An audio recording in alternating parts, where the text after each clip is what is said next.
Crime report India में आपका स्वागत है। मैं हूं दिल्ली से सौरभ शुक्ला। शुरुआत करते हैं लखीमपुर की घटना से और उसके गवाह पर हुए जानलेवा हमले से। लखीमपुर की घटना में हम सब जानते हैं 3 अक्टूबर 2021 में एक घटना हुई थी जिसमें 8 लोगों की मौत हुई थी, जिसमें 4 किसान भी शामिल थे। इस पूरे मामले में हरदीप सिंह एक गवाह हैं, ये रामपुर में रहते हैं। इन्होंने आरोप लगाया है कि रविवार को उन पर जानलेवा हमला हुआ है। हरदीप को चोटें आई हैं, सर पर चोट आई है, उनके हाथों में चोट आई है और हरदीप का कहना है कि जो हमलावर थे उन्होंने हरदीप से कहा कि वो लखीमपुर केस में गवाही देने ना जाएं। ये तमाम आरोप हरदीप सिंह ने लगाए हैं। इसके अलावा जब पुलिस का थाने में जाकर हरदीप सिंह ने अपनी रिपोर्ट दर्ज कराई तो पुलिस ने इस पूरे मामले में तुरंत मुकदमा दर्ज किया है। पुलिस इस पूरी घटना में तफ्तीश में जुटी हुई है और पुलिस का कहना है कि जो प्राथमिक रिपोर्ट प्राप्त हुई है, जो उनकी जांच में जो चीज़ें सामने आ रही हैं, उसमें ये निकल करके आ रहा है कि इस पूरी घटना का लखीमपुर घटना से कोई लेना देना नहीं है। मामला रोड रेस का लग रहा है। पहले सुन लेते हैं कि हरदीप सिंह ने क्या आरोप लगाए हैं। हमारा तो कोई झगड़ा नहीं हुआ, हम गुरुद्वारे से माथा टेक के आ रहे थे। तो मैं लखीमपुर में मेन गवाह हूँ जी। तो ये पीछे से आए गाड़ी लेके, इस गाड़ी में थे 3-4 लोग, 3-4 और दूसरी गाड़ी में। कहाँ पर झगड़ा हुआ? तो इन्होंने वहाँ आके मुझे रोका तो मैं रुक गया। मैंने कहा चलो कोई बात करनी होगी। तो इतने में इसने मेहर सिंह देओल है जो ये उतर के मेरे को मारने लगा। तो इतने में पीछे जो साथी है सरबजीत सिंह घुम्मन, उसने मेरे सिर में हाथ मारे और ये कड़ा मारा यहाँ पे माथे पे, और यहाँ पे वो मेहर सिंह देओल का जो लाइसेंसी पिस्टल है वो निकाल के मारा। अच्छा। तो उस बाद में कह रहा भी अगर तू ज्यादा नेता बना फिरता गवाही देने गया तो तुझे गोली मार देंगे। ये तो हरदीप को सुना आपने। हरदीप कह रहे हैं कि वो उस वक्त गुरुद्वारे से माथा टेक कर जा रहे थे और कुछ लोगों ने उन पर हमला कर दिया। उनके पास पिस्टल भी थी और उन्होंने पिस्टल से उनके सर पर हमला भी किया। आपको बता दें हरदीप सिंह लखीमपुर घटना जब हुई थी कुनिया में तो उस वक्त वो वहीं मौजूद थे। ये भी घायल हो गए थे, इनका भी उपचार हुआ था। आपको बता दें कि सुप्रीम कोर्ट इस पूरी घटना की मॉनिटरिंग कर रहा है और ये पहली बार नहीं है जब लखीमपुर के घटना में जो गवाह हैं उन पर हमला हुआ है। सुप्रीम कोर्ट ने भी यूपी पुलिस को कहा है कि गवाहों को सुरक्षा दी जाए। कुछ गवाहों को सुरक्षा दी भी गई है लेकिन अभी तक हरदीप सिंह को सुरक्षा नहीं दी गई है।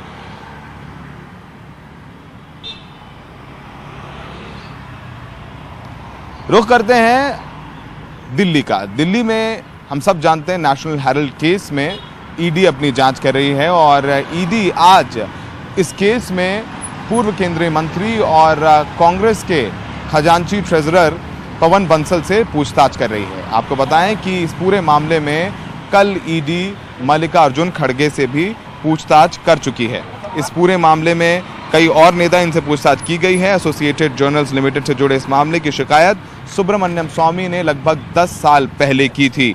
आपको बता दें जिसमें गांधी परिवार पर नेशनल हेराल्ड की 2000 करोड़ की संपत्ति जब्त करने का आरोप भी लगाया था। तो सुब्रमण्यम स्वामी की शिकायत पर ये पूरा मामला दर्ज हुआ था। इसको लेकर के कोर्ट में भी केस है जिसपे तमाम वरिष्ठ वकील हैं। कांग्रेस की तरफ से अभिषेक मनु सिंघवी, कपिल सिब्बल भी अपीयर हो चुके हैं। नेशनल हेराल्ड बिल्डिंग आपको बता दें ये आईटीओ में है, जिसे पासपोर्ट ऑफिस जो पासपोर्ट ऑफिस में था जिसमें पहले। तो इस पूरे मामले की जांच ईडी कर रही है और आपको बताएं कि इस मामले में अभी तक किसी की गिरफ्तारी नहीं हुई है लेकिन तमाम बड़े नेता हैं कांग्रेस के जिनसे पूछताछ कर चुकी है ईडी। इस पूरे मामले में ज़्यादा जानकारी के लिए हमारे सहयोगी मुकेश जुड़ गए हैं। मुकेश, बताइए कि पवन बंसल से पूछताछ हो रही है, कब से पूछताछ चल रही है और किन किन लोगों से पूछताछ और हो सकती है इस मामले में? देखिए सौरभ, जैसा आपने कहा कि ये मामला बहुत पुराना है। ये मामला जो है जो 3 मुख्य कंपनियां हैं, नेशनल हेराल्ड जो है और एजीएल, एसोसिएट जर्नल और साथ में यंग इंडिया कंपनी, इन तीनों से जुड़ा हुआ ये मामला है जिसकी जांच सीबीआई पहले से कर रही थी। लेकिन इसी को लेकर अब जो ईडी है उसने मनी लॉन्ड्रिंग का केस दर्ज किया था और वो इस मामले की जांच कर रही है। कल हमने देखा कि कल जो है कांग्रेस के जो वरिष्ठ नेता हैं मल्लिकार्जुन खड़गे, उनको पूछताछ के लिए बुलाया गया था। उनसे कल पूरे दिन पूछताछ हुई और आज जो पूर्व केंद्रीय मंत्री पवन बंसल हैं उनको भी इस मामले में पूछताछ के लिए बुलाया गया है। हालांकि ये सभी लोग जो है यंग इंडिया से जुड़े हुए हैं, जो कंपनी थी, और आरोप ये है कि यंग इंडिया में जो पैसा आया वो सारा पैसा गांधी परिवार को चला गया। इसकी जो प्रॉपर्टियां थी वो गांधी परिवार को चली गई। तो ईडी इसी मामले में मनी लॉन्ड्रिंग की जांच कर रही है। जी बता रहे थे।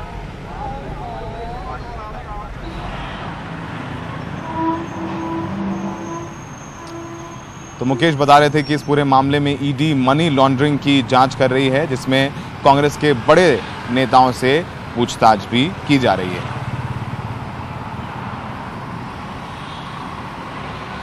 तो अब रुख करते हैं वापस लखीमपुर का। जैसे कि हमने आपको बताया कि लखीमपुर के एक केस के मुख्य गवाह हरदीप सिंह पर जानलेवा हमला हुआ है, ऐसा हरदीप सिंह का आरोप है। इस पूरे मामले में ज़्यादा जानकारी के लिए हमारे सहयोगी लखनऊ से आलोक पांडे जुड़ गए हैं।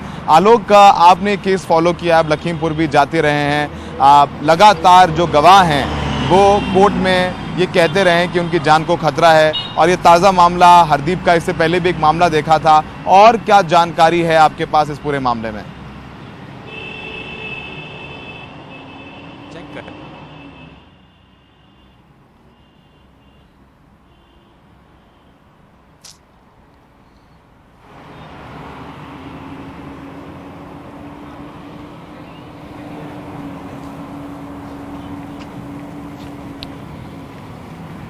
आलोक, हरदीप सिंह ने आरोप लगाया है कि उन पर जानलेवा हमला हुआ है।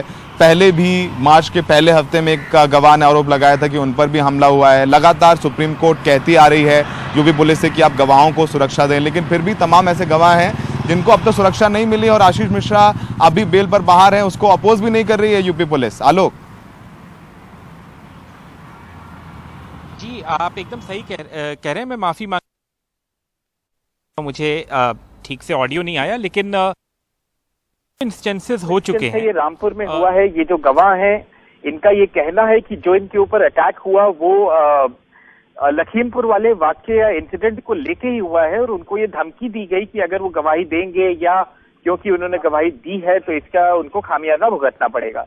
रामपुर पुलिस का ये कहना है कि ऐसी कोई बात नहीं है, और ये रोड रेज का केस था और इसमें प्राथमिक जांच में लखीमपुर इंसिडेंट से कोई रिलेशन नहीं मिला है।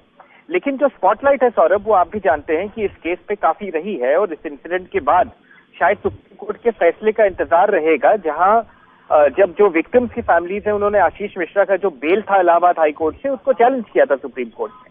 वहां पे यूपी सरकार ने कहा था कि हम सारे विटनेसेस को सुरक्षा दे रहे हैं, उनसे लगातार संपर्क में हैं, और अगर आशीष मिश्रा बाहर हैं तो उससे विटनेसेस के इंटिमिडेशन का कोई सवाल नहीं है। लेकिन क्या ये सत्य है या क्या इस बात को फेस वैल्यू पे लिया जा सकता है जब इस तरह के इंसिडेंट्स होते हैं? तो ये सवाल उठाने पड़ते हैं, और फिलहाल शायद यही जरूरी चीज है कि अगर ये विटनेस इस तरह की चीज कर रहे हैं तो क्या पुलिस और गहराई से इस पे जांच करेगी। और ये पहला इंसिडेंट नहीं है, एक बार पहले भी ऐसा एक इंसिडेंट हुआ था, उसमें भी यूपी पुलिस और यूपी सरकार ने कहा कि लखीमपुर के इंसिडेंट से उनके ऊपर जो अटैक हुआ कोई रिलेशन नहीं है। लेकिन at the end of the day देखिए, ये भी सत्य है कि एक बहुत बड़ा मसला है जो इसमें मेन एक्यूज है आशीष मिश्रा, जो अभी बेल पे हैं, वो जूनियर होम मिनिस्टर के बेटे हैं, और ऐसे जो विक्टिम्स की फैमिली थे वो कहते आए हैं कि इनको बेल मिलने का मतलब है कि उनके जो विटनेसेस हैं उनको इंटिमिडेट किया जा सकता है। तो शायद उस फैसले का भी इंतजार रहेगा, और पुलिस को और गहराई से भी इस पूरे मसले पे जांच करनी चाहिए। बिल्कुल, बहुत बहुत शुक्रिया आलोक। तो आलोक बता रहे थे कि इस पूरे मामले में पुलिस को गहराई से जांच करनी चाहिए, ताकि गवाहों में भरोसा रहे कि उत्तर प्रदेश पुलिस उनका साथ देगी और उनकी सुरक्षा करेगी।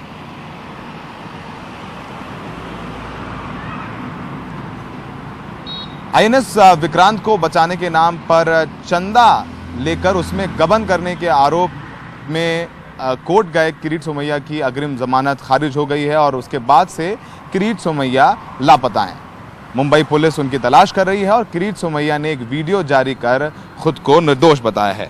आपको बता दें कि किरीट सोमैया कह रहे हैं कि उनके खिलाफ मुंबई पुलिस के पास कोई सबूत नहीं है। खबर यह भी है कि वो अब बॉम्बे हाई कोर्ट में अग्रिम जमानत की अर्जी लगा सकते हैं। हालांकि इस समय वो कहाँ हैं इसका खुलासा उन्होंने नहीं किया है। इस बीच किसी ने आज किरीट सोमैया के घर के बाहर भाग सोमैया भाग का नारा लिख दिया है।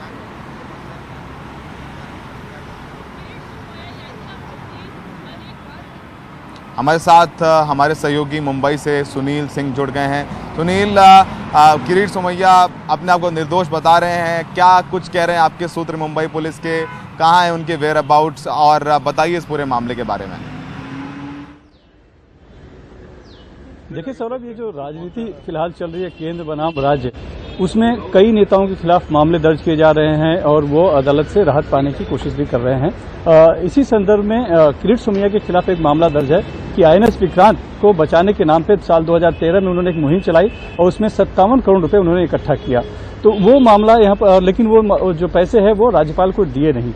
वो मामला दर्ज होने के बाद यहाँ पर कल आए थे, यहाँ पर कल सुनवाई हुई, लेकिन उन्हें राहत इस बात की नहीं मिली। अदालत ने कहा कि पैसे जमा किए उन्होंने, वो खुद उन्होंने भी माना है, लेकिन पैसे लोगों से तो जमा किए लेकिन राज्यपाल तक जमा नहीं किए, तो कहीं न कहीं प्राइमा फेसी मामला बनता है। इसलिए उनकी जो है जमानत की जो अर्जी थी, वो अग्रिम जमानत की अर्जी वो खारिज कर दी गई। हालांकि उनके बेटे नील सोमैया के अर्जी पर फैसला आना अभी बाकी है। बहरहाल उसके बाद से मुंबई पुलिस उनकी तलाश कर रही है, लेकिन लगता नहीं है कि वो मुंबई या महाराष्ट्र में है, कहीं बाहर चले गए हैं, ऐसी जानकारी जो मिल रही है। क्योंकि शुक्रवार को ही वो दिल्ली में थे, वहां पर उन्होंने प्रेस कॉन्फ्रेंस ली थी, उसके बाद शायद वो आए ही नहीं है, क्योंकि उन्हें अंदेशा था कि हो सकता है यहाँ पर आए तो उनकी गिरफ्तारी हो सकती है। तो मामला जो ट्रॉम्बे पुलिस को था, अब EOW को दे दिया गया है। EOW उस पूरे मामले की छानबीन कर रही है और एक तीन टीम बनाई गई है जो कि जांच पड़ताल करेगी कि कहां पे गए। सवाल ये भी उठाया जा रहा है शिवसेना की तरफ से कि जो आदमी Z कैटेगरी की सुरक्षा के तहत है, आखिर वो कैसे लापता हो सकता है। तो इस संदर्भ में जैसे अभी गृह मंत्री हैं राज्य के दिलीप वलसे पाटिल, उन्होंने कहा है कि इस संबंध में गृह मंत्रालय को एक पत्र लिखा जाएगा, क्योंकि उनकी जांच के लिए हमें यहाँ पे आवश्यकता है।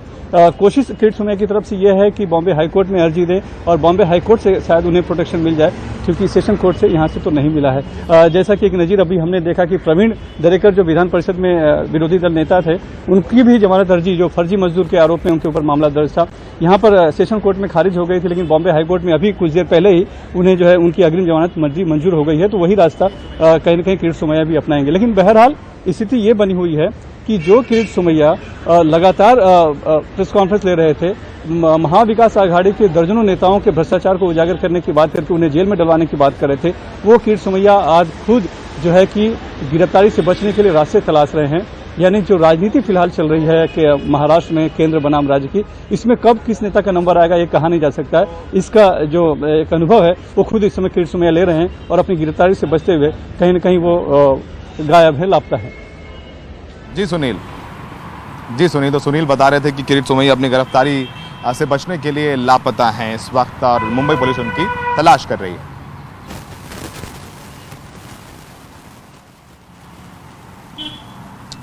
कांग्रेस नेता हार्दिक पटेल को सुप्रीम कोर्ट से एक बड़ी राहत मिली है और अब हार्दिक पटेल विधानसभा चुनाव लड़ सकेंगे। इस साल अंत में गुजरात में विधानसभा चुनाव होने वाले हैं और आपको बता दें कि पाटीदार आंदोलन को लेकर के गुजरात हाई कोर्ट ने हार्दिक पटेल को 2 साल की सजा दी थी, जिस पर आज सुप्रीम कोर्ट ने रोक लगा दी है। सजा निलंबित करने से इनकार करने के फैसले पर अपील पर फैसले तक 2 साल की सजा निलंबित रहेगी। यानी एक बड़ी राहत लेकर के सुप्रीम कोर्ट का फैसला आया है हार्दिक पटेल के लिए। और हार्दिक पटेल हम देखेंगे गुजरात के प्रदेश अध्यक्ष रह चुके हैं, काफ़ी एक्टिव रहते हैं और कांग्रेस को उनसे काफ़ी उम्मीदें हैं।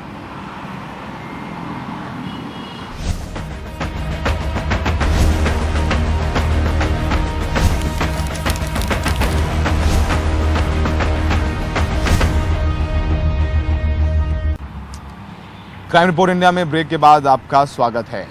मध्य प्रदेश के खारगौन में रामनवमी के जुलूस पर हुए पथराव के बाद दंगाइयों पर मध्य प्रदेश प्रशासन का बुलडोजर काफ़ी तेज़ी के साथ चलने लगा है और तमाम दंगाइयों पर कार्रवाई भी की जा रही है। आपको बता दें कि खारगौन के छोटी मोहन टॉकीज़ इलाके में पुलिस की घेराबंदी करके बुलडोज़र से अतिक्रमण और जो दंगाई हैं उनके घर गिराए जा रहे हैं। आपको बताएं कि शोभा यात्रा पर पथराव में कई लोग घायल हुए थे। ज़िले के SP को भी चोट लगी थी और रामनवमी के जुलूस में DJ पर बज रहे आपत्तिजनक भड़काऊ गानों को लेकर के एक समुदाय के लोगों ने ऐतराज़ जताया था। उसके बाद पथराव शुरू हो गया। खरगोन में अब तक 84 लोगों की गिरफ्तारी हो चुकी है। इस घटना को लेकर मुख्यमंत्री शिवराज सिंह चौहान ने कहा है कि किसी भी दंगाई को बख्शा नहीं जाएगा। हालांकि जिस तरह से बुलडोजर चलाकर संपत्तियों और घरों को तोड़ा जा रहा है, प्रशासन की इस कार्रवाई पर कई सवाल भी खड़े होते हैं। जब तक कोई दोषी सिद्ध नहीं हो जाता और कोर्ट की ओर से कोई आदेश नहीं आ जाता, ऐसे में प्रशासन केवल आरोप के आधार पर ऐसे कैसे घरों को तोड़ सकता है। अगर कोर्ट में इनमें से किसी पर दोष अगर साबित नहीं हुआ तो इसकी भरपाई कौन करेगा, ये सब सवाल भी उठ रहे हैं।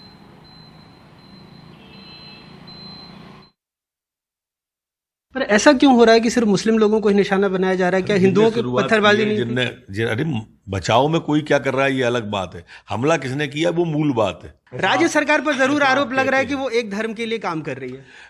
हम आरोप की चिंता नहीं करते, पर मध्य प्रदेश में कोई भी फन उठाएगा दंगाई, उसको कुचल देंगे, ये हम जानते हैं। वो दंगाई एक ही संप्रदाय से है ना, हमला कहाँ से हुआ?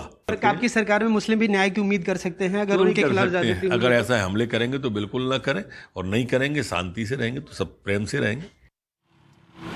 लखीमपुर में एक दर्दनाक वाकया हुआ है जो वाकई शर्मसार कर देने वाला है। एक लाइनमैन ने, बिजली विभाग के लाइनमैन ने जेई से प्रताड़ित होकर के आत्महत्या कर दी है। आपको बताएं कि लाइनमैन ने मरने से पहले डाइंग डिक्लेरेशन में आरोप लगाया है कि जेई उसका स्थानांतरण करने के लिए कह रहा था कि वो अपनी पत्नी को उसके पास भेजे। देखिए पूरी रिपोर्ट।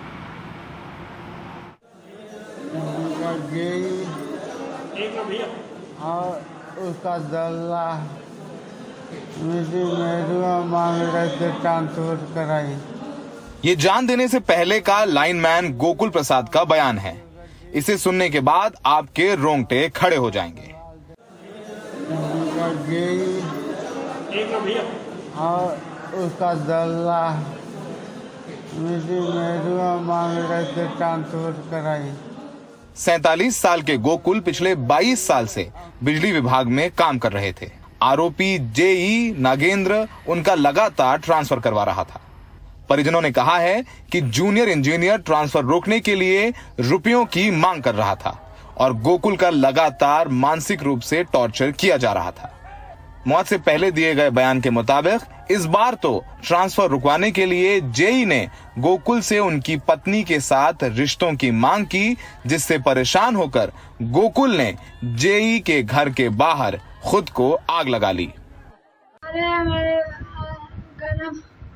घटना का ये लोग 3 साल से उसको इधर ट्रांसफर उधर ट्रांसफर, उसको इतना टॉर्चर करते थे। महंगापुर में ड्यूटी करते थे, ये जगत पाल, जेई, क्या नाम है, नागेंद्र, ये सब दोनों मिलके टॉर्चर इतना किया और डिप्रेशन में चला गया। दवाई चलने लगी तब भी ये सब नहीं छोड़ा, इसका ट्रांसफर करवा दिए संबंधी का। इस मामले को लेकर पलिया कोतवाली में धारा 504 और 306 यानी आत्महत्या के लिए उकसाने के तहत केस दर्ज किया गया है। आरोपी जेई और उसके एक क्लर्क का निलंबन भी कर दिया गया है। इस पूरे मामले में परिवार का कहना है कि उन्होंने पहले भी शिकायत की थी कि जेई लगातार प्रताड़ित कर रहा था गोकुल को, लेकिन सुनवाई नहीं हुई। जब जेई ने गोकुल से कहा कि ट्रांसफर रोकने के लिए वो अपनी पत्नी को भेज दे, इस बात की भी शिकायत गोकुल ने की थी। ऐसा गोकुल ने मरने से पहले कहा है। तब भी कोई सुनवाई नहीं हुई। गोकुल के पास आत्महत्या करने के अलावा कोई चारा नहीं था। वजह साफ है कि छोटे कर्मचारियों की शिकायतों को लेकर के बड़े प्रशासनिक अधिकारी गूंगे बहरे हो जाते हैं।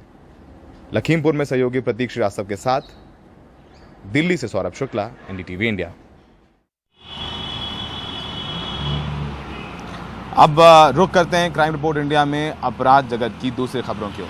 100 करोड़ की वसूली में जेल में सजा काट रहे अनिल देशमुख और सचिन वजे समेत बाकी आरोपियों की सीबीआई की हिरासत 5 दिन और बढ़ गई है। सीबीआई कोर्ट ने सीबीआई की मांग पर सोमवार को सभी की रिमांड 16 अप्रैल तक बढ़ा दी है।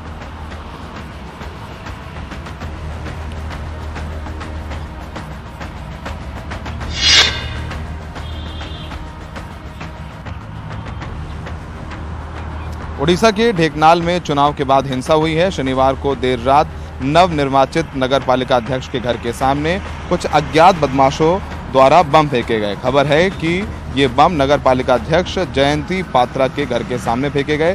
पूरी घटना का सीसीटीवी फुटेज भी सामने आया है।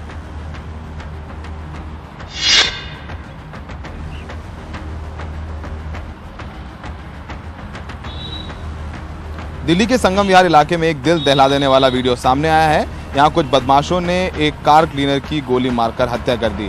गोली मारने से पहले बदमाशों ने हकीम सिंह नाम के व्यक्ति के ऊपर डंडों से वार भी किया।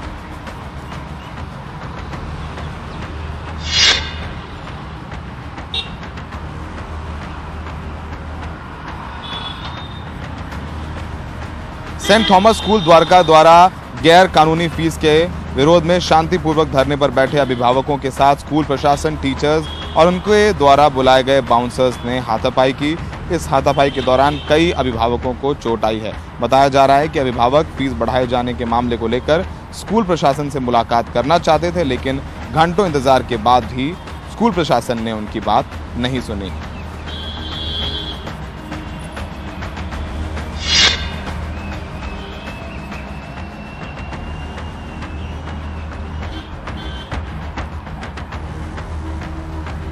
शाहजहांपुर में चोरी का एक अजीबोगरीब मामला सामने आया है, जहां चोरों ने तेजी से महंगे हो रहे नींबू पर हाथ साफ कर दिया। इतना ही नहीं, चोरों ने व्यापारी की सब्जी मंडी स्थित गोदाम से प्याज और लहसुन भी चोरी किए। सब्जी की चोरी से व्यापारियों में खासी नाराजगी है। फिलहाल नींबू चोरी की घटना इलाके में चर्चा का विषय बनी हुई है।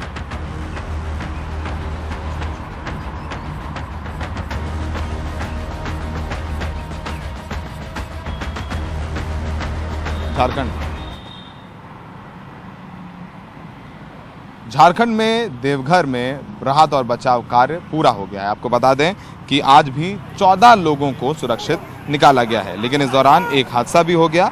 हेलीकॉप्टर से निकाले जाने के दौरान एक महिला नीचे गिर पड़ी। हादसे में उनकी मौत हो गई।